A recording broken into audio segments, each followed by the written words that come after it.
Ассалаумағалейкум қазақ елі, достар, қалайсыңдар?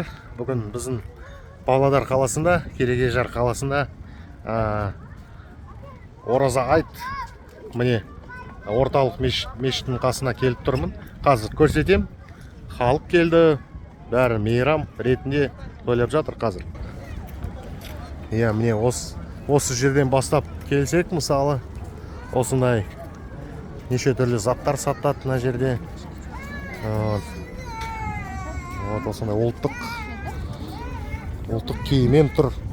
Міне осындай күшті кимешек киілген. Аллаға шүкір. Осындай күн жып-жылы, күн жарық. Бүгін міне осындай.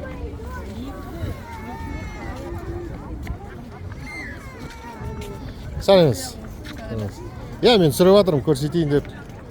Күшті осындай ұлттық біздің салт дәстүрлі тақиялар.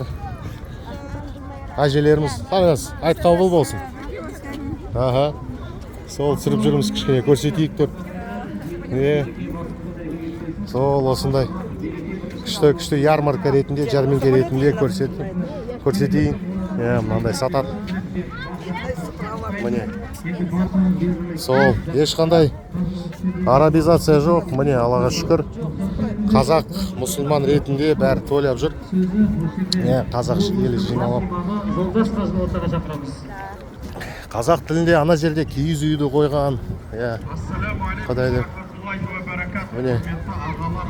Ана жерде. Ең бірінші әлемдің Раббысы болған Алла Тағалаға шексіз мақтау айтамыз. Екіншіден сүйікті ардақты болған пайғамбарымыз Мұхаммад саллаллаху алейхи ва саллям. Бас имам, Павлодар облысының бас имамы. Алланың қалауы бойынша бір ай ораза ұстадық. Алла Тағалаға жақындап, нәпсімізді реттеп, жүрегімізді тазартып, пайғамбарымыз саллаллаху алейхи ва саллямның сүннетіне сәйкес, былай айтқанда әрбір Рамазандағы болған жұмыстарды атқардық, оразамызды ұстадық, Құранды бағыштадық, тарауих намазына келуге әрекет еттік, садақаны бердік, зекетті шығардық, мұқтаждарға қол ұшын жасадық. Ал енді осының оразаның бітуінің ең үлкен болған қуанышы, мерекесі бұл әрине ораза айт көп табылады.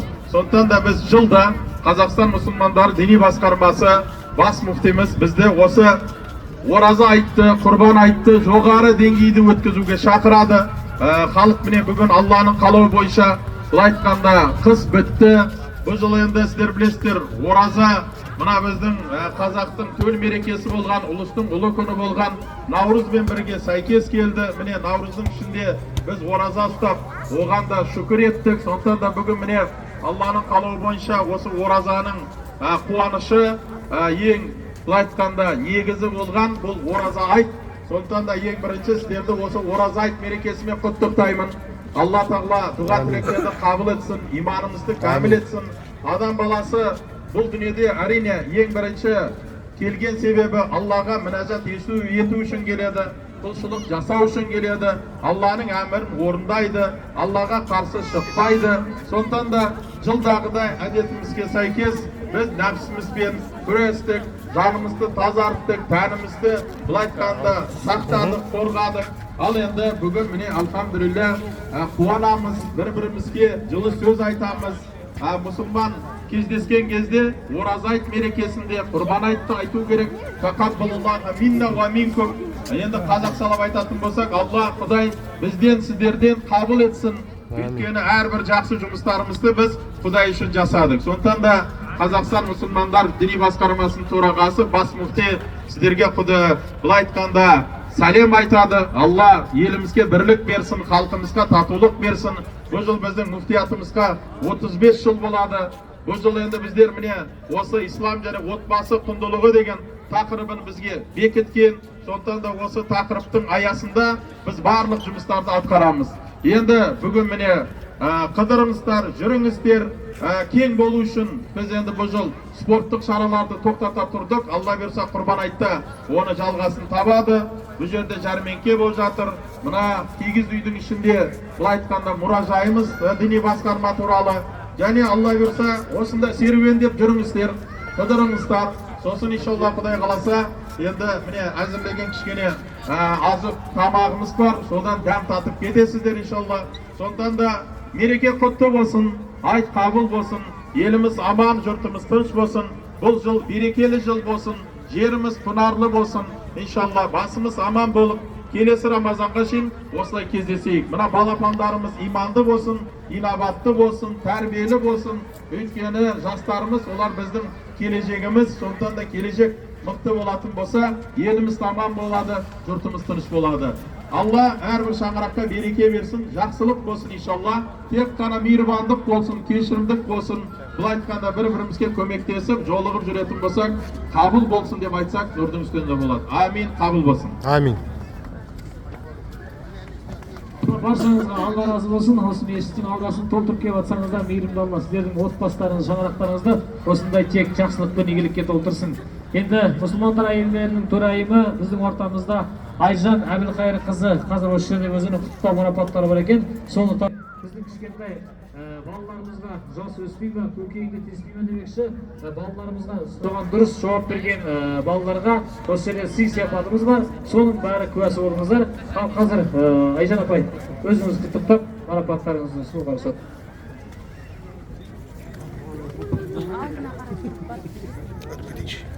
Армысыздар, құрметті қауым. Бүгін Армысыз. Мәшһүр Жүсіп атамыздың мешіт маңайына жиналған барша Осындай киіз үй қойған. ораза бойы 30 күн ұстағанымыз, оразаларымыз, дұға тілектеріміз, осы елімізге, халыққа тілеген ақ тілектеріміз бәрі Аллаға жетсін, қабыл болсын. Бүгінгі айт мерекесі құтты болып, мерекеде сіздердің көңілдеріңізді көтеріп, керемет осындай сый сияпаттарын жасап, және де мынау сол жақтарында тұрған аналарға құрметімізді айтамыз. Көп рахмет аналарға, сіздердің алдарыңыздағы өздерінің қолдарынан шыққан өнімдерін шығарып, бүгінде міне сый сияпаттарын жасап жатқан жайлары бар. Сол үшін де аналарымызға алғысымыз шексіз. Сол аналардың бүгінге дейін ат салысып, осы Мәшһүр Жүсіп мешітінде қаламыздың әр іс-шарасына қатысып, ат салысқан аналарды бүгін марапаттап өтсек дейміз. Алғыс хатымен құрметті Қасенова Тұрсын Қошанбай қызын көктемнің шуағы ала келген Наурыз мерекесі жүрегіңізге қуаныш, отбасыңызға амандық пен молшылық әкелсін. Сіздің еңбегіңізбен, қамқорлығыңыз, жылуыңызбен қолдауыңыз біз үшін аса бағалы. Ассалаумағалейкум. Қалыңыз қалай? Жақсы. Сол видео түсіріп жатырмын. Көрсетейін. Осы біздің осы мешіттің имамсыз, иә? Есіміз қызмет қызмет. Ана жол әжеміз қайтыс болғанда сіз енді біздің көмектесіп, не етіп, сізге Алла разы болсын. Рахмет. Сол келдік енді. Амин. Жарайды, рахмет. Аналарды іріктегенбіз. Сол Батагөй аналардың ортасынан іріктеліп шыққан біздің Тұрсын апамызды ортаға шақырамыз. Бір ай бойы тоқтамай алғыш күннен бастап наурыздың соңына дейін ақ батасын беріп отырған. Ана жақта Ана жақта не болып жатыр?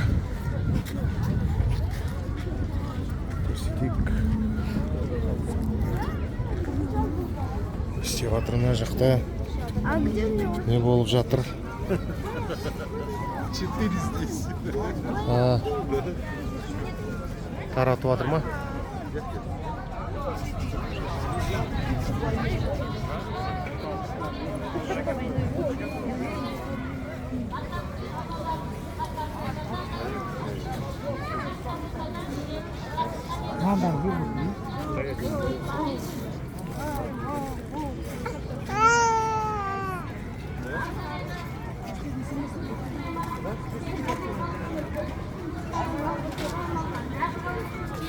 Республикалық ұлттық бас киім-кешек байқауына қатысып, ата-бабалардың мұрасын мен тарихын Ассалаумағалейкум. Поставь, каждый раз смотрю. Рахмет. Алла разы болсын. Ойбай, сол. Жо, нормально, мен видео түсіріп жатырмын. Есіміз кім болады? Серік. Қолдайсыз ғой, Ой, рахмет. Постоянно смотрю. Рахмет, Алла разы болсын. Сау болыңыз. киімдерді қызымыз. Қазір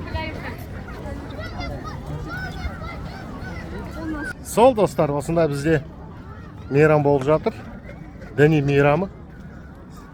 Аман болайық, қазақ еліміз. Аман болайық, сау болайық. Алла тағала бізге тек жақсылық, денсаулық, осындай ашық аспан берсін. Ешқандай соғыс болмасын. Аман сау болыңдар.